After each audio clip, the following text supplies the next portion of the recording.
अस्सलामुअलैकुम दोस्तों, कैसे हैं आप सब। मैं आप सबको यूट्यूब चैनल इंग्लिश लिटरेचर पे वेलकम कहती हूँ। हम लोग जो नॉवल डिस्कस कर रहे हैं that is a tell of to cities, जिसको लिखने वाला है सर चार्ल्स डिकन्स।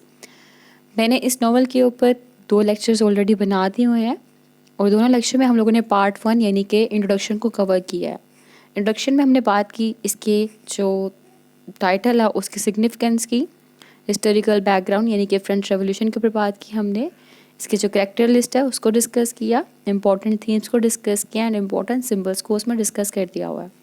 अगर आपने वो लेक्चर्स नहीं देखे तो आपको वो लिंक डिस्क्रिप्शन में भी मिल जाएगा और इसके अलावा आप प्ले लिस्ट वाली साइट को खोलिएगा, वहाँ पे आपको A tell of to Cities by Charles Dickens के नेम से एक प्ले लिस्ट मिल जाएगी। वहाँ पे सारे लेक्चर्स आपको सीक्वेंस से मिल जाएंगे, तो वहाँ से आप उन लेक्चर्स को अप्रोच कर सकते हैं। एनी हाउ, आज के लेक्चर में हम लोगों ने समरी को विद इम्पोर्टेंट कोटेशंस के साथ डिस्कस करना है। पहले मैंने सोचा था कि पूरी समरी को मैं एक ही वीडियो में डिस्कस कर दूं, लेकिन क्योंकि नॉवल बहुत लेंथी है, नॉवल को भी 3 बुक्स में डिवाइड किया गया है, बुक 1, बुक 2 और बुक 3, तो पूरे नॉवल को इस एक वीडियो में कवर करना मीन्स एक समरी में कवर करना मुश्किल था।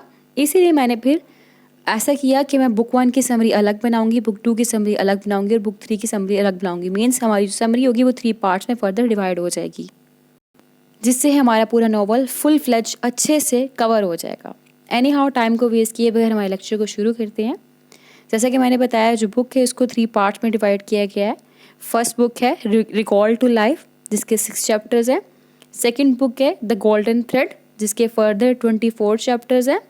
और थर्ड बुक है the track of a storm, जिसके हमारे पास 15 चैप्टर्स हैं। यहाँ पे स्पेलिंग एरर था, ठीक कर लीजिएगा, STORM, ठीक है, ओ पहले आएगा, आर बाद में आएगा। तो हम तीनों पार्ट्स को डिफरेंट लेक्चर्स में डिस्कस करेंगे। आज हम इस वीडियो के अंदर फर्स्ट पार्ट जो है हमारा opening part recall to life, उसको डिस्कस करने वाले हैं in detail with important quotation, critically discuss करेंगे हम। समरी शुरू करने से पहले इंपॉर्टेंट बात बता दूं कि चार्ल्स डिकन्स का ये जो नॉवल है ये 12th नॉवल है, 12th नॉवल है, जो कि इन्होंने A tell of to Cities publish किया था अपने ही लिटरेरी जर्नल में। इनकी लिटरेरी जर्नल का नाम था ऑल द ईयर राउंड। ये इन्होंने इसको वीकली इंस्टॉलमेंट्स में पब्लिश करवाया था, जो कि अप्रैल से नवंबर तक पब्लिश हुआ था 1859 के टाइम पीरियड में। जो इस नॉवल का आइडिया है, इन्होंने एक राइटर है विल्की कॉलिंस, उनका इम्पॉर्टेंट वर्क है द फ्रोजन डीप, उससे इन्होंने अपने नॉवल का आइडिया लिया है, जिसमें ऐसा होता है कि हीरो दिखाया गया जो कि सेल्फ सेक्रीफाइसिंग है, अपने आप को सेक्रीफाइस कर देता है फॉर द बेटरमेंट। तो ये बताने का पर्पस ये था क्योंकि अक्सर MCQs में पूछा जाता है कि कौन से नंबर का नॉवल है चार्ल्स डिकन का, तो ये 12th नंबर का नॉवल है, मीन्स इनका 12th नॉवल है। पब्लिश कहाँ किया गया था, ऑल द ईयर राउंड में पब्लिश किया गया था। कब? 1859 में हुआ था। किन से इंस्पायर हुए थे? विल्की कॉलिंस से इंस्पायर हुए थे। और किस वर्क से? The frozen deep. ये अक्सर MCQs आते हैं, ठीक है, जो मैंने आपसे भी डिस्कस कर दी हैं। एनी हाउ, हमारी ओपनिंग करते हैं, हम शुरू करते हैं हमारी स्टोरी को। जब शुरू होती है हमारी स्टोरी, तो स्टोरी के ओपनिंग पे ही हमें जो ईयर दिखाया गया वो 1775 का टाइम पीरियड दिखाया गया है। सेटिंग्स हमें यहाँ पे लंदन और पेरिस 2 जगह दिखाई गई हुई है और दोनों जगहों पे मोनार्की का रूल था, ठीक है, मोनार्क्स का सिस्टम था। इंग्लैंड में अमेरिकन रेवोल्यूशन जो है बिल्कुल एंड पे है और फ्रांस के अंदर जो फ्रेंच रेवोल्यूशन थी बिल्कुल स्टार्ट होने वाली है, वो दिखाई गई है। एक जगह दिखाया जा रहा है कि फ्रांस के अंदर जो ट्रीज थे उनको गैलोटीन्स में कन्वर्ट कर दिया गया है। जो लोग हैं वहाँ पे रिबेलियन हो चुके हुए हैं, कंट्री साइड जो है बिल्कुल ही ज़्यादा डिस्टर्ब हो चुकी हुई है। On the other hand England का दिखाया गया है सीन कि इंग्लैंड के अंदर हाईवे के अंदर रॉबरीज हो रही हैं, जो चोरी है, जो थिवरी है, मीन्स चोरी और ये डकैती वगैरह, ये बहुत ज़्यादा इंक्रीज हो चुकी हुई है और वहाँ पे भी काफ़ी डिस्टर्बेंस है। और जो इस नॉवल की ओपनिंग लाइंस है उसके अंदर हमें कोई भी करेक्टर नज़र नहीं आएगा, बल्कि हम लोगों को सेटिंग नज़र आएगी।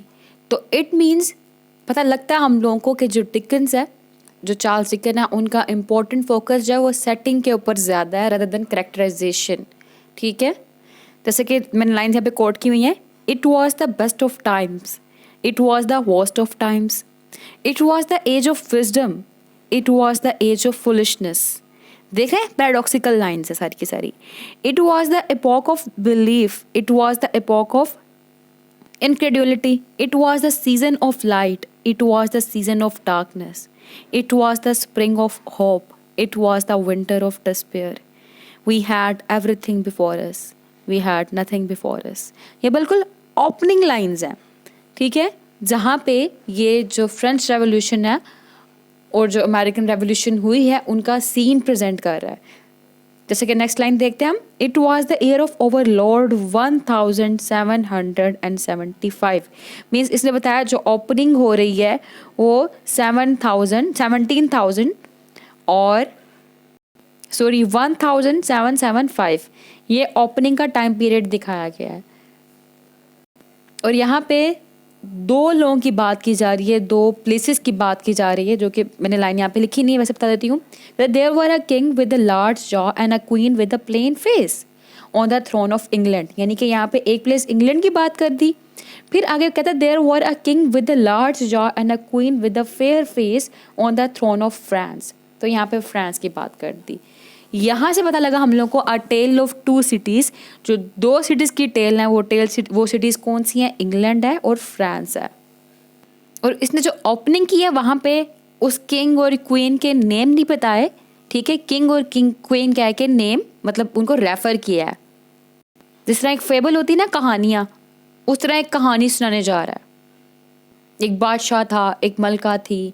बादशाह जो है उसके लार्ज जॉ थे, मलका का प्लेन फेस था, वो इंग्लैंड में थे. फिर एक तरफ बादशाह और मलका फ्रांस में थे. फ्रांस की मलका बड़ी खूबसूरत थी, फेयर फेस था, जबकि उसका बादशाह उसके लार्ज जॉ थे, बड़ा बड़ा मुंह था, ठीक है. इस तरह उसने ओपनिंग की है कि जो रीडर है वो इंडल्ज हो जाए उसकी स्टोरी के अंदर. और टेंस जो है इसने इसमें पास्ट यूज़ किया, जैसे कि आप देख रहे हैं इट वॉज, ठीक है. टेंस जो है इसमें पास्ट यूज़ हुआ है, यानी कि एक स्टोरी सुनाई जा रही है जो कि पास्ट की है, पीछे गुजर चुकी हुई है. वो स्टोरी किसकी है, अबाउट फ्रेंच रेवोल्यूशन.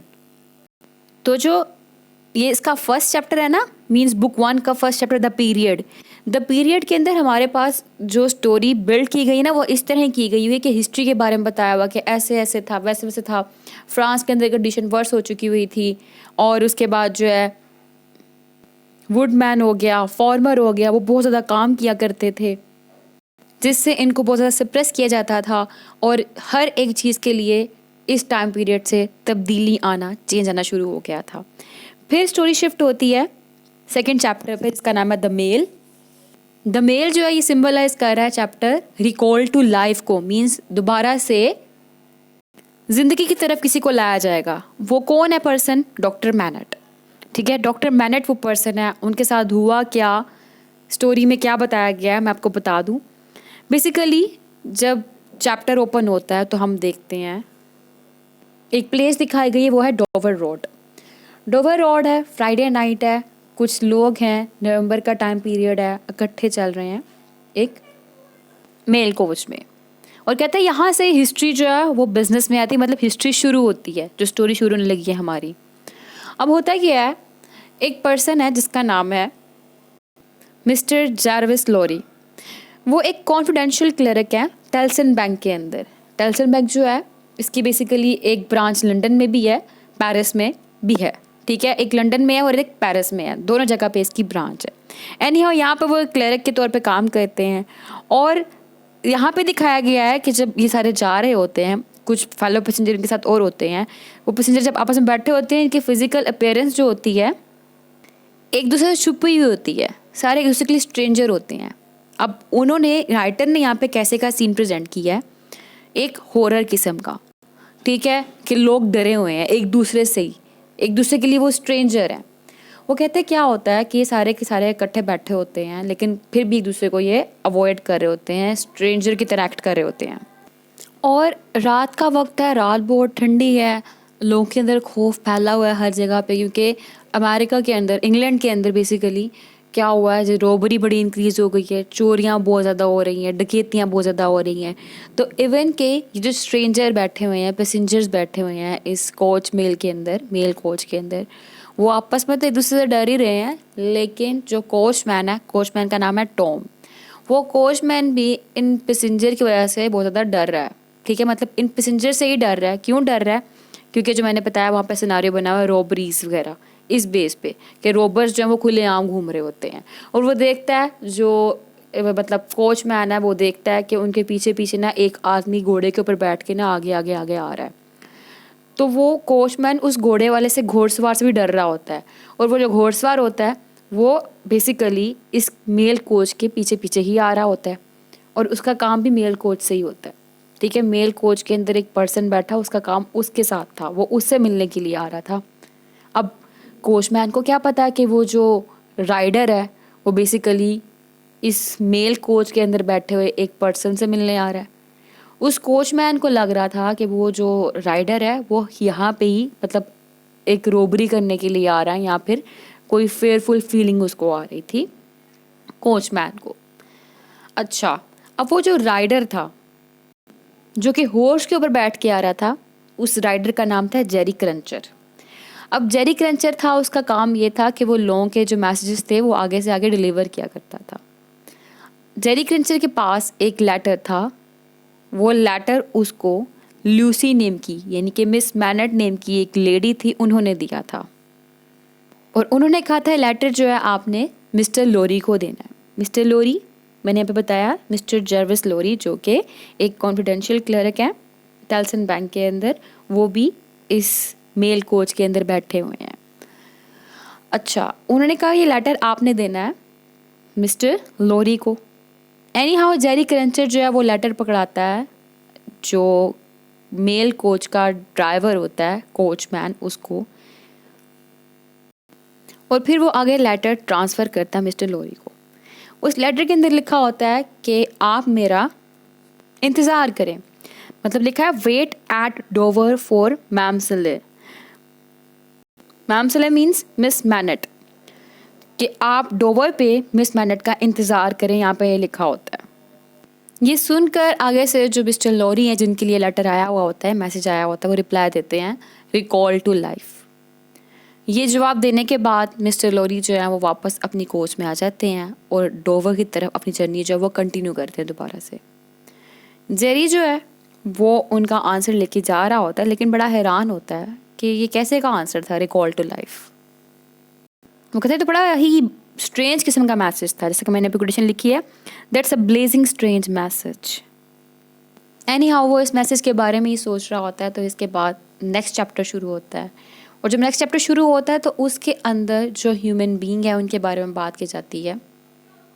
चैप्टर के ओपनिंग में ही कहा जाता है कि जितनी भी ह्यूमंस हैं वो सब के सब एक दूसरे के लिए एक मिस्ट्री हैं।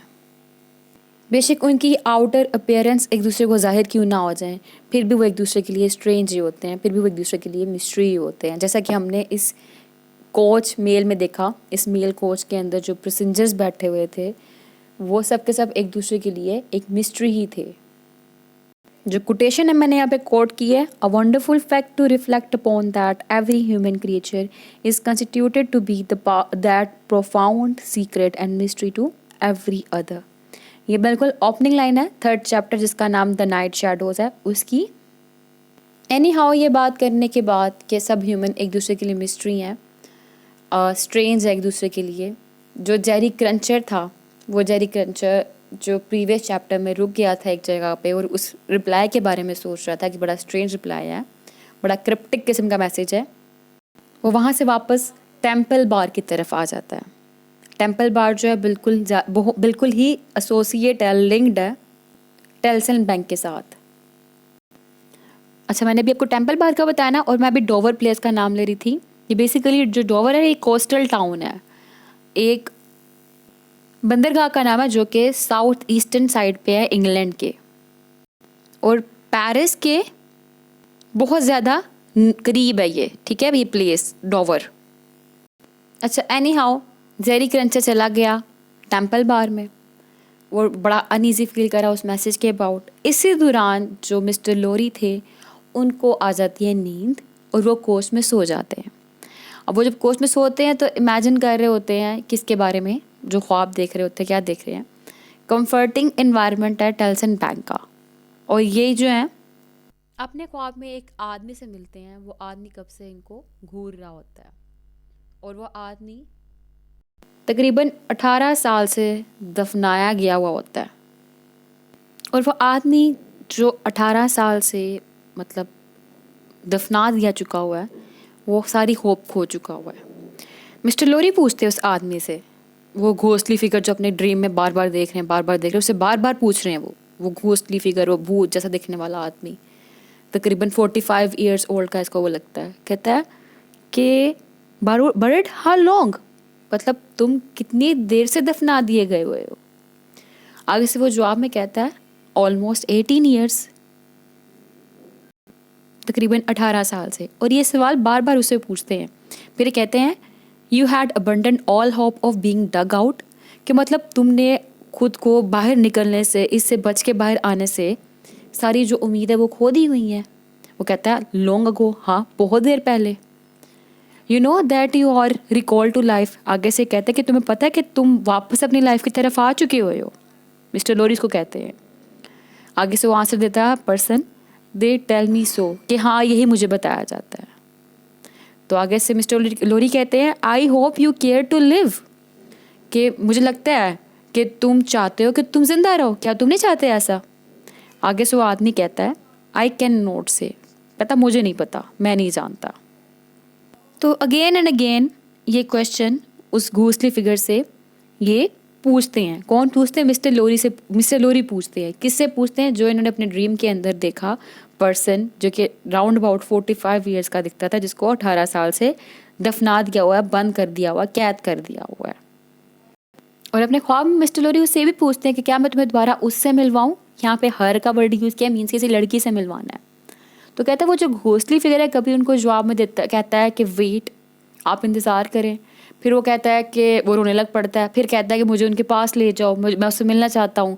फिर वो कहता है मुझे पता ही नहीं है वो कौन है, मैं अंडरस्टैंड ही नहीं करता। मतलब ऐसे वो आंसर देता है घोस्टली फिगर। यहाँ पे बेसिकली बात किसकी हो रही है? आपने इस ड्रीम को माइंड में रखना, क्योंकि ये ड्रीम जो है आगे जाके रिवील होगा किस चीज़ को सिंबलाइज कर रहा है। और इस कन्वर्सेशन के बाद मिस्टर लोरी देखते हैं कि कभी वो उस पर्सन को अपने हाथों से बाहर निकाल रहे हैं, कभी एक स्पेट से बाहर निकाल रहे हैं, ठीक है, वो मतलब उसको बचाने की कोशिश कर रहे हैं। और फिर अचानक ही मिस्टर लोरी की आंख खुल जाती है। मिस्टर लोरी की आंख खुलने के बाद ऐसा होता है, चैप्टर 4 द प्रिपरेशन, उसमें क्या होता है, जो मेल थी वो फाइनली डोवर पे पहुंच जाती है, मेल कोच। अब वो जो डोवर पे पहुंचती है वहाँ पे ये एक होटल में जाते हैं, वहाँ से ये ब्रेकफास्ट करते हैं। और उधर उनकी एक वेटर से बातचीत होती है, और उस बातचीत से पता लगता है कि जो ये टेल्सन बैंक है ना, ये लंदन में भी ऑपरेट करता है और पेरिस में भी ऑपरेट करता है। ठीक है, मैंने आपको पहले ही बता दिया था कि लंदन पेरिस दोनों में है, लेकिन ये रिवील इसको यहाँ पे होता है कि जो ये टेल्सन बैंक है ये लंदन में भी ऑपरेट कर रहा है और पेरिस में भी है। लेकिन मिस्टर लोरी जो हैं वो 15 ईयर से पेरिस नहीं गए हुए। अपना ब्रेकफास्ट ख़त्म करते हैं मिस्टर लोरी, फिर समंदर के किनारे आहिस्ता आहिस्ता वॉक करना शुरू कर देते हैं। उसके बाद वापस आते हैं वाइन पीने के लिए। लेकिन अचानक वहाँ पे एक लेडी की अपीयरेंस होती है जिसका नाम है मैम सले, यानी कि मिस मैनेट। वो वहाँ पे आती हैं और रिक्वेस्ट करती हैं कि वो इमीडिएटली जल्दी से मिस्टर लोरी से मिलना चाहती हैं। एनी हाउ मिस्टर लोरी और साथ में जो मिस मैनेट है वो जब मिलते हैं तो मिलने के बाद रिवील होता है कि मिस मैनेट जो हैं उनके फादर थे डॉक्टर मैनेट। डॉक्टर मैनेट के बेस्ट फ्रेंड थे मिस्टर लोरी। ये बेसिकली फ्रांस में थे, पेरिस के अंदर। और फ्रांस में पेरिस के अंदर ऐसा हुआ था कि डॉक्टर मैनेट को जेल में बंद कर दिया गया था। जब डॉक्टर मैनेट को जेल में बंद किया गया था उस टाइम पे जो मिस मैनेट थी उनकी एज जस्ट 2 ईयर्स थी और उनकी मदर उनके साथ थी। मिस्टर लोरी उनकी मदर को और साथ में मिस मैनेट को ले आते हैं लंदन में, पेरिस से बचाकर। जब वो लंदन में लेके आते हैं and when she was at the age of 2 years, ठीक है, जब मिस मैनेट 2 साल की थी तब इनकी मदर की भी डेथ हो जाती है। इनकी मदर की डेथ हो गई, इनके फादर को जेल में बंद कर दिया गया, तो अब ये सिर्फ अकेली थी। और वहाँ पे बताते हैं फिर मिस मैनेट जो है वो एक ऑर्फन के तौर पे बड़ी हुई और फाइनेंशियल अफेयर्स जो हैं उनके जो टेल्सन बैंक है वो मैनेज कर रहा है। और मिस मैनेट को वहाँ से बचाकर, मींस फ्रांस से बचाकर लंदन में लाने में मिस्टर लोरी का एक इम्पॉर्टेंट रोल रहा है। और मिस मैनेट को अब यही पता है कि इनके फादर भी नहीं है, इनकी मदर भी नहीं है, and she is an orphan, वो एक यतीम है, ना माँ है, ना माँ है, ना बाप है। लेकिन जो सर लॉरी हैं वो कुछ जानते हैं, ही नोज समथिंग, वो कुछ जानते हैं और वो एक रियलिटी है जो कि मिस मैनट को भी नहीं पता। और वो फिर मिस मैनट को बताते हैं। बताते क्या हैं? वो ये बताते कि आपके फादर वो अभी ज़िंदा हैं। उनको आपके फादर जो कि एक फ्रेंच फादर थे, उन्होंने शादी एक इंग्लिश वुमेन से की थी। एनी हाउ वो अभी भी ज़िंदा हैं और फ्रांस में हैं। उनको जो इम्प्रिजनमेंट का हाउस था, मींस जगह का नाम था बेस्टिल जेल, उसके अंदर रखा गया था। वहाँ से अब रिकवर करवा लिया गया है और वो अपने ओल्ड सर्वेंट जिसका नाम है मिस्टर डिफार्ज, उनके साथ रह रहे हैं पेरिस में। मिस्टर डिफार्ज जो उनकी वाइन शॉप है पेरिस में, ठीक है। पहले वो कौन थे? पहले वो बेसिकली जो डॉक्टर मैनेट है उनके सर्वेंट थे, लेकिन अब मिस्टर डिफार्ज और मिसेस डिफार्ज दोनों मिलकर पेरिस के अंदर एक वाइन शॉप चला रहे हैं, ठीक है। तो अभी क्या बताया मिस्टर लोरी ने? मिस्टर लोरी ने अभी लूसी को, मीन्स मिस मैनेट जो है, मिस मैनेट का नाम है लूसी को बताया कि तुम्हारे बाप जो है वो जिंदा है, तुम्हारे फादर को रेस्क्यू कर लिया गया है इम्प्रिजन से, यानी कि बेस्टिल जेल से। अब उनको जो उनके old servant Mr Defarge and Mrs Defarge, उन्होंने अपने पास रखा हुआ पेरिस में। जैसे कि कोटेशन देखें, but he has been found, he is alive, still alive. Your father has been taken to the house of an old servant in Paris, and we are going there. I to identify, if I can, you to restore him to life, love, duty, rest, comfort.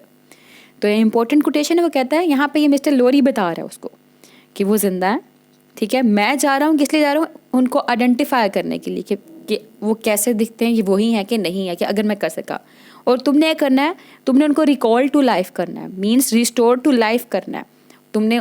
क्योंकि जाहिर सी बात है कि जो बंदा इतने साल एक जेल में रहा हुआ है और उस इतने साल जेल में रहने के बाद वापस आया, तो क्या मेंटली तौर पे बिल्कुल ठीक होगा? ऑब्वियसली नहीं। तो क्या तुमने उनको दोबारा से रिकवरी में हेल्प करनी है। अब हमने पीछे जो ड्रीम देखा था कि 18 साल से एक आदमी को दफनाया गया था, बेसिकली वो ड्रीम लिंक था इनके फादर से। ये जो ओल्ड मैन को अपने ख्वाब में देख रहे थे अगेन एंड अगेन, वो ओल्ड मैन बेसिकली वो जो घोस्ट लाइक फिगर था, वो घोस्ट लाइक फिगर बेसिकली किसका था? मिस्टर मैनेट का, डॉक्टर मैनेट का, ठीक है। अब जब उनकी बेटी को पता लगता है कि उनका फादर जिंदा है, फिर वो कहती है I am going to see his ghost, it will be his ghost not him. क्योंकि वो भी जानती है कि अब उनकी कंडीशन बिल्कुल चेंज हो चुकी हो, कि मेंटली सिक हो चुके हुए हैं। तो कहती मैं उनका एक भूत देखने जा रही हूँ, वो उनका भूत होगा, वो नहीं होंगे। एनी हाउ जैसे तैसे करके बाद में ये दोनों निकलते हैं यहाँ से फ्रांस की तरफ। अब फ्रांस में एक वाइन शॉप होती है। वाइन शॉप मैंने आपको बताया मिस्टर डिवॉच की थी। उस वाइन शॉप के बाहर जो है ना, क्या होता है? कैस्क ऑफ वाइन, ये होता है कैस्क ऑफ वाइन, शराब से भरा हुआ पूरा ये होता है, ठीक है। ये टूट जाता है, नीचे गिर जाता है और टूट जाता है। अब वो जब नीचे गिरता है और टूटता है, फिर लोग सारे इधर उधर से इकट्ठे होकर ज़मीन, यहाँ पे ये जो पत्थर बने हैं ना ज़मीन के ऊपर, यहाँ पे गिरता है सारा का सारी शराब। लोग सारे इकट्ठे होकर इधर उधर सारे वहाँ पर आके ज़ुबान लगा लगा के वो चार करना, वो शराब पीना शुरू कर देते हैं वहाँ से वाइन, जो कि चीज़ सिंबलाइज करी है वहाँ पे हंगर को, स्टारवेशन को, कि पेरिस के अंदर जो गरीब बंदा है उसके कितने ज़्यादा ख़राब हालात चल रहे हैं। खाने को कुछ नहीं है, पीने को कुछ नहीं है, कि एक वाइन का डब्बा टूट कर ज़मीन पे गिर गया है, तो उसके बाद लोग वहाँ पे आकर कैसे भूखों की तरह खाना शुरू कर दिए हैं, पीना शुरू कर दिया। तो ये कैस्क ऑफ वाइन इंपॉर्टेंट सिंबल भी है। यहाँ पे मैंने कोटेशन भी कोट की हुई है, a large cask of wine had been dropped and broken in the street. और ये जो बेसिकली कैश का सिंबलाइज कर रहा है हंगर को, स्टारवेशन को और सफरिंग वाली जो कंडीशन चल रही है सोसाइटी के अंदर, उसको। फिर जब यहाँ पे ये सारे लोग इस जगह पे शराब गिरने के बाद पी रहे होते हैं, इसको यहाँ पे आ रहे होते हैं, तो उस दौरान पे गैस्पर्ड नेम का एक पर्सन है, वो वॉल के ऊपर ब्लड लिखता है, जो कि सिंबलाइज कर रहा होता है ब्लड शेड को, कि आने वाले वक्त में खून खराबा होने वाला है। वो वाइन के अंदर हाथ डालता है और वाइन के अंदर हाथ डाल के वॉल के ऊपर ब्लड का वर्ड लिखता है। अब बेसिकली ये जो डिफार्ज है, ये गैस्पर्ड है, सारे के सारे यहाँ पे लोअर क्लास को सिंबलाइज कर रहे हैं, वर्किंग क्लास, पीजेंट क्लास, जो कि स्ट्रगल कर करके अपना नाम बना रही है, टैक्स पे कर रही है, ये वो वाले लोग हैं। गैस्पर्ड जो है बेसिकली सेंट एंटोइन का रहने वाला है, ये पेरिस में एक प्लेस का नाम है, और इसी प्लेस पे, सेंट एंटोइन प्लेस पे ही मिस्टर डिफार्ज की जो वाइन शॉप है, और इसी प्लेस में क्या होगा, जो गैस्पर्ड का बेटा है वो मार्क्स की गाड़ियों के नीचे आकर मारा जाएगा। मार्क्स कौन है? इस टाइम के अपर क्लास के लोग, एवरमोंट फैमिली। एवरमोंट फैमिली जो है ना, ये एक इम्पॉर्टेंट फैमिली है, इसको आपने याद रखना, क्योंकि जितने भी यहाँ पे फ्रेंच रेवोल्यूशन का जो भी सीन आएगा वो इन्हीं की वजह से ही आने वाला है। एनी हाउ, वो जो गैस्पर्ड वर्ड लिखता है ब्लड वॉल के ऊपर, मिस्टर डिफार्ज जो है उस ब्लड के वर्ड को वहाँ से रेस कर देते हैं। साफ़ करने के बाद वापस अपनी शॉप पे जाते हैं। जब अपनी शॉप पे जाते हैं तो इनकी वाइफ जो है वो आहिस्ता से कफ़ कर दी है। कफ़ क्यों करती है? इशारा कर रही होती है अपनी आँख के साथ कि फलानी जगह पे देखो, ठीक है। अब क्या है, उनकी वाइफ हम बैठी मिसेस डिफार्ज, वो खांसी करती है कि उसकी तरफ मुतवज्जा हो, ठीक है। वो जब मिस्टर डिफार्ज मिसेस डिफार्ज की तरफ देखता है तो वो अपनी आईब्रो से इशारा करती है कि स्टोर के इर्द गिर्द देखो। अब वो जब स्टोर के इर्द गिर्द देखता है तो वहाँ पे मिस्टर डिफार्ज देखता है कि मिस्टर लॉरी और मिस मैनेट बैठे हुए हैं, और इनके साथ साथ इस शॉप के अंदर 3 आदमी जिनका नाम जैक है। ये 3 आदमी, तीनों का नाम जैक्स है, और यही नाम मिस्टर डिफार्ज का भी एक है, ठीक है। तो ये 3 जैक्स भी जो हैं वहाँ पे बैठे हुए हैं उस वाइन शॉप के अंदर। ये जो तीनों जैक्स थे ये इम्पोर्टेंट थे। मिस्टर जो डिफार्ज है उनका नाम भी जैक्स इम्पोर्टेंट है। क्यों? बेसिकली जब हम देखेंगे अगर फ्रेंच रेवोल्यूशन होगी तो इनका बड़ा इम्पोर्टेंट रोल होगा। Anyhow, mister Lorry request करते हैं मिस्टर डिफार्ज से कि उन्होंने उनसे कोई बात करनी है। फिर जो मिस्टर डिफार्ज से मिलते हैं तो वह मिस्टर डिफार्ज को अपनी और मिस मैनेट की आइडेंटिटी को रिवील करते हैं और कहते हैं कि वो जो डॉक्टर मैनेट है उनसे मिलना चाहते हैं। तो फिर जो मिस्टर डिफार्ज होते हैं वो मिस्टर लॉरी को और मिस मैनेट को 5th फ्लोर अपार्टमेंट पे ले जाते हैं। उस 5th फ्लोर अपार्टमेंट पे डॉक्टर मैनेट मौजूद होते हैं।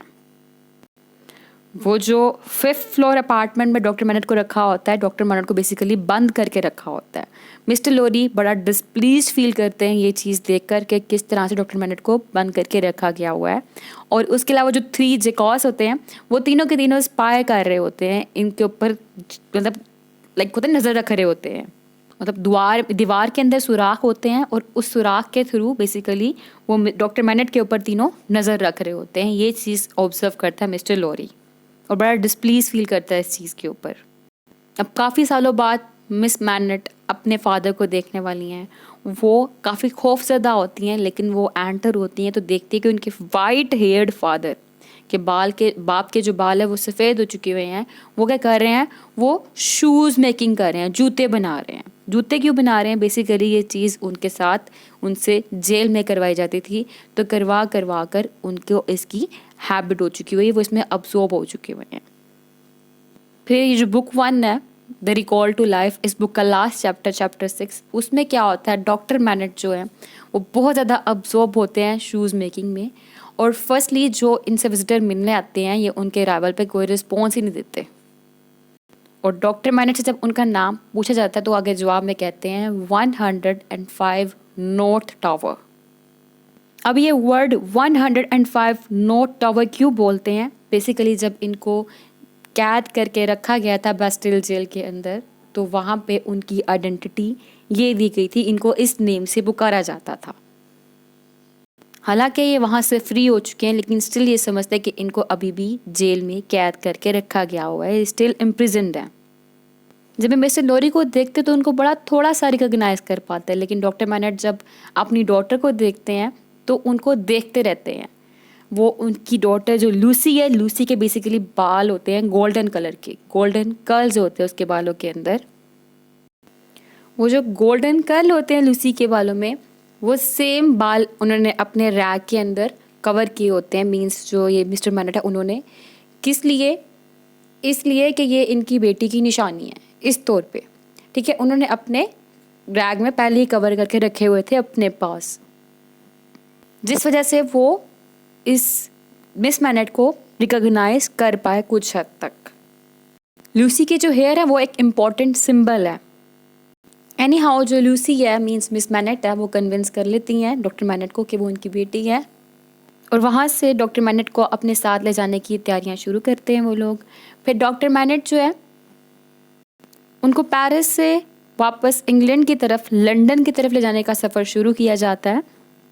और फिर जो मिस्टर लॉरी हैं वो हैरान होते हैं। He wonder about what powers could be restored to a resurrected man versus what was lost to him in his burial. ठीक है, ये एक लास्ट लाइन थी, और इस लाइन के साथ ही जो बिल्कुल एंडिंग लाइन होती है, उन एंडिंग लाइन में ये ओल्ड मैन से क्वेश्चन पूछते हैं, I hope you care to be recall to life. आगे से जो ओल्ड मैन है वो आंसर देते हैं, आई कैन नॉट से means I do not know. वही जो इन्होंने अपने ड्रीम में देखा था वो लाइन्स यहाँ पे रिपीट होती है। एनी हाउ मिस्टर मैनेट जो है इज रिजरेक्टेड। अब यहाँ पे थीम देखा हम लोगों ने, फैमिली का थीम देखा, लव का थीम देखा। फैमिली किस तरह से बेसिकली मिस्टर लॉरी हेल्प कर रहे हैं एक फैमिली को रीयूनाइट करने के लिए, लूसी और डॉक्टर मैनेट। लूसी आई है यहाँ पे अपने फादर मीन्स फैमिली के लिए, अपने फादर को अपने साथ ले जाने के लिए। इसके अलावा हमने देखा यहाँ पे स्ट्राइव का थीम देखा, हंगर का थीम देखा, कैसे लोगों को जो भूख है, भूख की वजह से जब वो ज़मीन पे शराब गिरती है तो वही पीने लग पड़े हुए हैं। और फ्रेंच रेवोल्यूशन का और अमेरिकन रेवोल्यूशन का थीम तो फर्स्ट चैप्टर जब हमने पढ़ा, स्टार्टिंग की ओपनिंग, तभी हमारे पास आ गया था।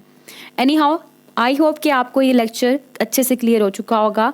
नेक्स्ट वीडियो में मिलते हैं बुक 2 के साथ। बुक 2 का नाम है हमारे पास द गोल्डन थ्रेड। तब तक दुआओं में खास याद रखिएगा। फिर मिलते हैं अगली वीडियो में अगले लेक्चर के साथ। वीडियो पसंद आई तो ज़रूर वीडियो को लाइक करिएगा, कमेंट में बताइएगा वीडियो कैसी लगी। चैनल को सब्सक्राइब करना मत भूलिएगा। Thank you so much for watching this video. अल्लाह हाफिज़।